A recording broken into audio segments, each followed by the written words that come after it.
And what happened in Chicago over the weekend? Typical weekend in Chicago. 7 people killed, 26 wounded, minimum, over the weekend. And who are the ones that are being affected by this? It is mostly black citizens in Chicago. I mean, the amount of people that are being murdered over there is unbelievable. And the percentages are 77% of the murder victims are black. So if Black Lives Matter to Mayor Johnson, why would he prioritize illegal aliens over black lives? Because that is what's happening here. That's exactly what they are doing.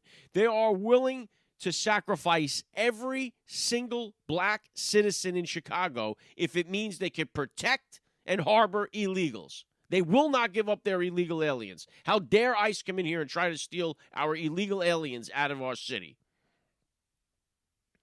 Meanwhile, it would just be a path for Trump to come in there and do in Chicago what he did in Washington, D.C. Why would they be against it? Why would they be against that?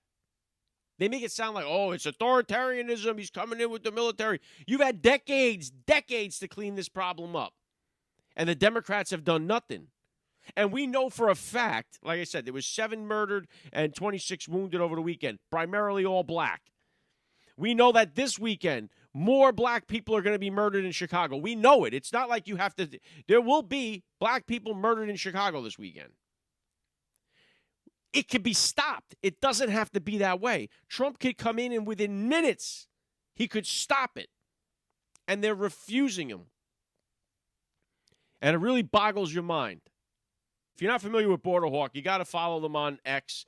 Obviously, they had a lot of border coverage. Now they cover. I remember when Trump first came in with the National Guard, Wid was on the ground there, interviewing the people in the neighborhood, getting a pulse of what was going on with that. And again, it's hard to imagine, normal people that just want to go to work and raise their families, watch some sports, stay in shape or whatever it is, do their leisure activities, go about their day and not be bothered and harassed and worried by the filth that's in these cities. And Trump has given that back to the residents of D.C. And he could give it back to the residents of Chicago again. So Wid was on the ground there covering that. He's been covering the coverage that he's had of this, I don't know what you call it, riot, protest, chaos, stupidity going on in Chicago has been phenomenal. He's the one got all the viral videos.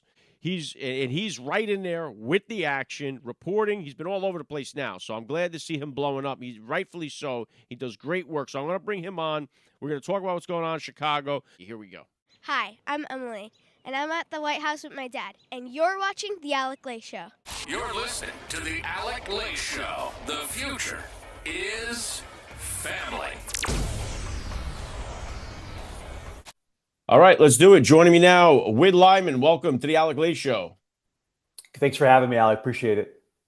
Well, I've been watching all the stuff with Border Hawk that you're doing over there. You guys, you got incredible coverage. I just seen you on with Alex Jones and, all over the InfoWars yesterday. But I'm used to seeing you in the briefing room in the suit. Now I see you got the full kit on over there. So give me paint the picture for me here, what it's like to be on the ground. What do you consider this? Protests, riots, hissy fits? What do you say about it?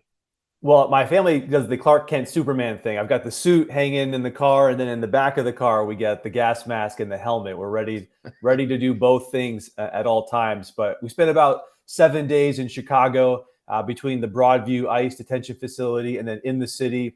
We did an embed with ICE. We went on one of their targeted operations. So we covered a great deal of ground and saw, unrest and operations kind of top to bottom. We were able to film, Illinois State Police, local police, again, the federal agents doing their job. So it was a long 7 days, but very educational and at some points pretty dangerous.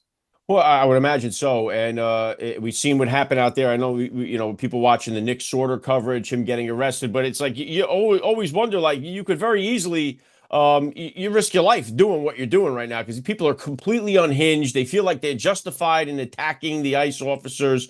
Now we see the whole thing with the breaking, with the ICE-free zones.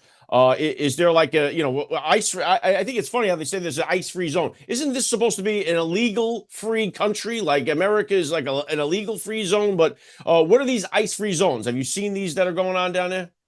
Yeah, so this was just announced the other day. So these are basically areas that the local government doesn't want ICE to stage or conduct their operations. So they're creating these, again, ICE-free zones. But, Alec, I don't think they can actually do this. I don't think they can actually tell the federal government what they can and can't do in this situation. And you're right; these areas are, illegal migrants, illegal activity pro, but anti, rule of law in terms of ICE.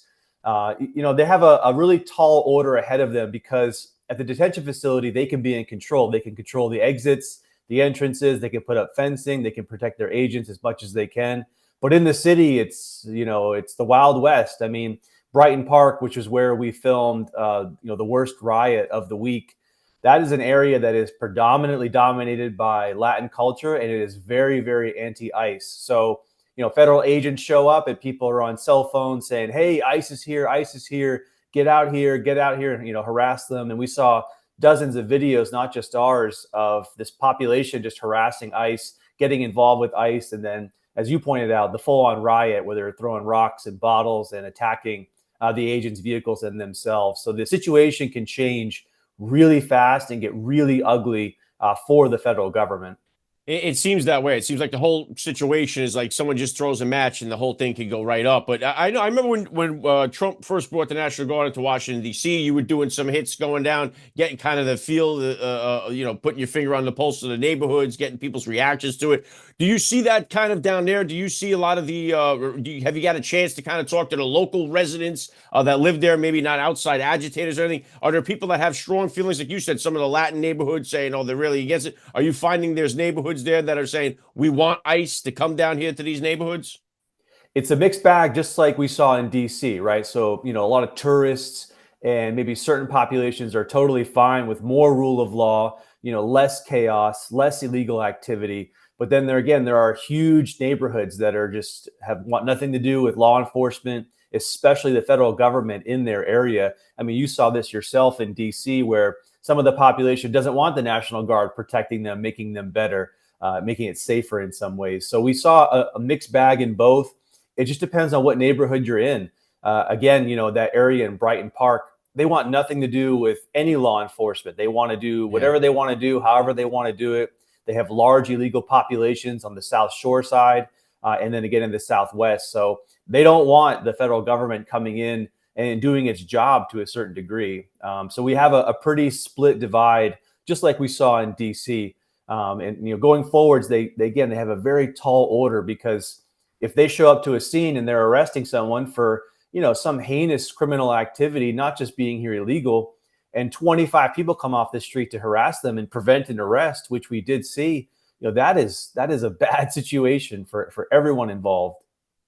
Yeah, and a victory for them if they can get it to that point where they can avoid the arrest of the person. But and have you seen, like, I know I've seen some of the flags. Again, sometimes some of the coverage between Portland and Chicago or where I'm watching. But do they have the Antifa flags going? The Mexican flags? Do they have any American flags? What is that? What are you kind of seeing as an overall snapshot of the groups that are showing up? If they do have American flags, they're upside down, indicating that they have a bad feeling about the American flag, or they burn them like they do in Portland. But there's an encampment outside of the Broadview detention facility. It's been there 24 hours a day for weeks now. They hung the Antifa action flag, the anti-fascist action flag, up front.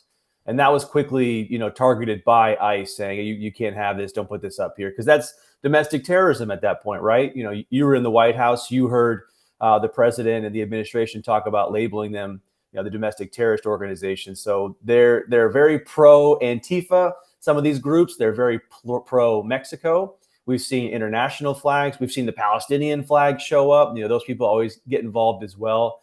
There are multiple groups behind the demonstrations and the organizers, including elected officials. And then again, you have just large swaths of the population that are pro, the Brighton Park one's a great example. A huge truck pulled up, waving the Mexican flag. People have Mexican flag T-shirts. Again, very pro-Latin community there, which, in turn is going to be anti-ICE, because they're arresting their neighbors, whether they're here illegally, right? So that's part of their ideology. It's crazy because it seems like they have the backing of Pritzker, the governor of Illinois. They seem like they have the backing of the mayor, who is kind of like defending all of them. It seems like they have the backing of the mainstream media. So I guess it kind of like it would enlighten them, or just incite them a little bit more.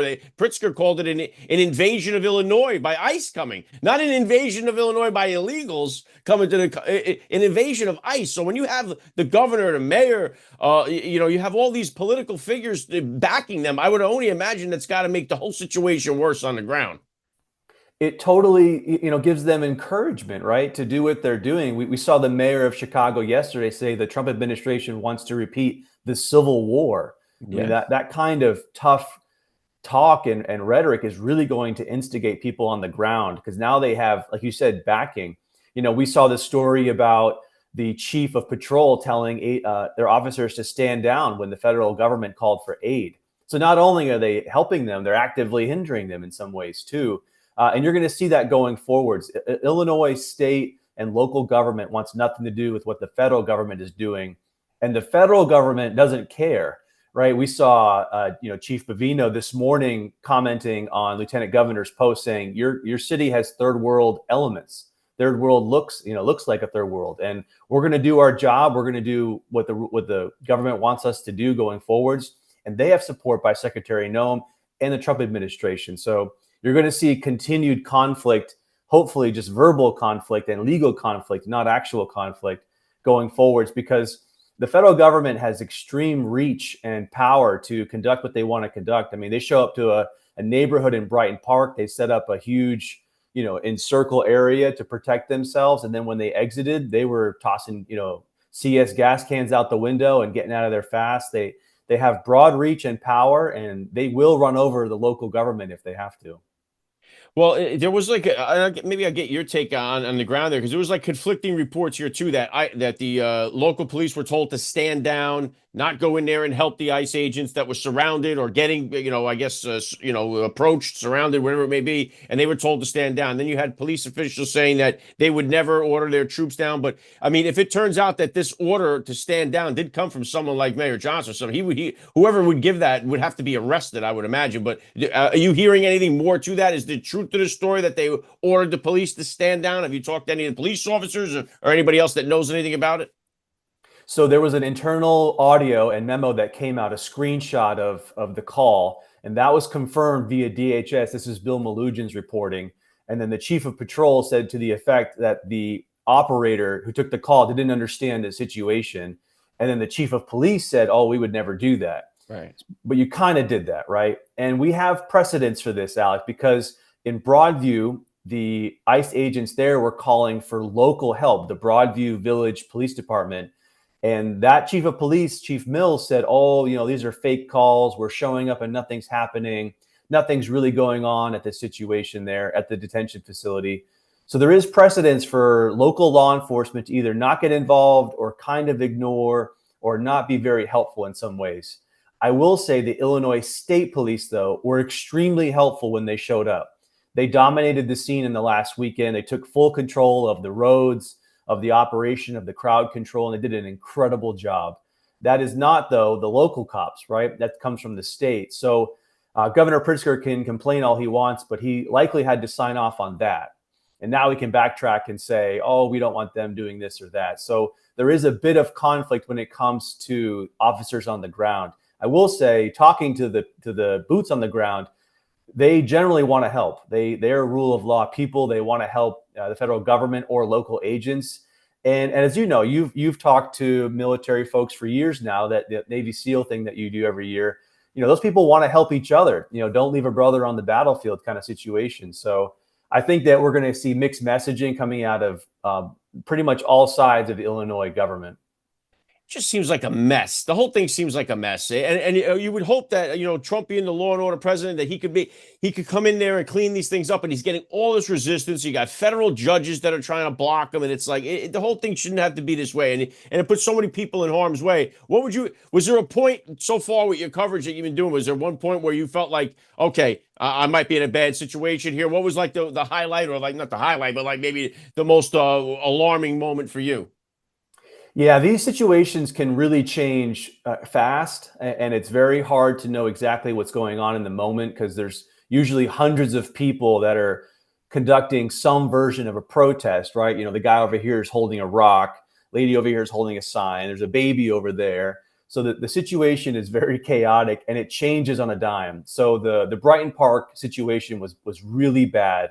So ICE agents were boxed in. They were on a certain road where one of the incidents had taken place. They had blocked the road on either side. This is a one-way street though, and then these are all houses. So ICE drives down the road and tries to go the wrong way on a one-way, and it's dense traffic. There's hundreds of people. And again, they're just tossing CS cans out the window. Some landed in people's yards and lanai area, sort of, porch. And so you've got gas billowing into the house. People are pouring out of the house. They're throwing bottles at the police officers. And, that situation is just really bad all around. It's terrible optics. It's bad for the population. It's dangerous. There's rocks going both directions. So, hence the helmet and the gear for sure. What I will say, though, is unlike Portland, we don't see those people going after media of any variety. They're not interested at all in harassing media or even the local cops. They really want to go after the federal agents. Unlike Portland, where we see, anyone even hinting at anything positive for the admin, they're going to be in trouble. So the Brighton Park situation was the most dangerous. It was the most volatile because you had law enforcement actively leaving the scene and then just sort of abandoning the scene, and the population just totally took to it. Wow. Yeah, I would imagine it's got to be surreal to be there. So, last thing, do you see a lot of other media? I mean, most of the coverage I've seen is from you and from Border Hawkers seems to be being played by everybody. But do you see a lot of other media, any other big influencers that are down there? I saw a clip this morning from an interview of one of the local officials, and they were saying how we keep saying these videos, and it really makes our city look bad. And honestly, I only know of two other teams on the ground, pretty much independent media, going out there and doing this. There are local Fox affiliates, there's News Nation, some of the bigger networks, but they're not as nimble as we are, and they're not as close. So a lot of those they're not shots embedded. They're not embedded, right? Like you are. Yeah, not in that degree. I mean, we're embedded usually with the crowd. Right, You'll yeah. see media embedded with, DHS, Benny Johnson on the roof talking to Kristi Noem, which is fine in some ways, right? But he's not going to be in the crowd viewing the situation there. So we're able to do something that I think most crews are not willing to do, just like we did at the border. We're willing to go to Mexico and document it that way. But it's very, very few because, again, there's a level of danger. There's a level of flexibility. I'm at one hospital hearing one report, and then I'm booking it down to the south side, and then I'm booking it over to this, Jiffy Lube area. So that takes time for large corporate organizations, but not for people that are more nimble on the ground, willing to take off the suit from the White House and throw on the helmet and then go to the dry cleaner. I wouldn't want to do it. I'll be honest with you. I wouldn't want to. You got to come out, Alec. You gotta see it. It ain't for me, But listen. It's important what you're doing because you're giving us a peek into what's going on, and you're right there with the crowd that's doing it. So I mean, it's very important what you're doing. I'm grateful for what you're doing, and I'm going to continue to support the coverage. I got the link to your X account down there below. Border Hawk doing a great job down there. Hope to see you back at the White House soon. We get a cigar together. Wid Lyman, thank you so much for joining me on the Alec Lace Show. Appreciate your time, sir. God bless.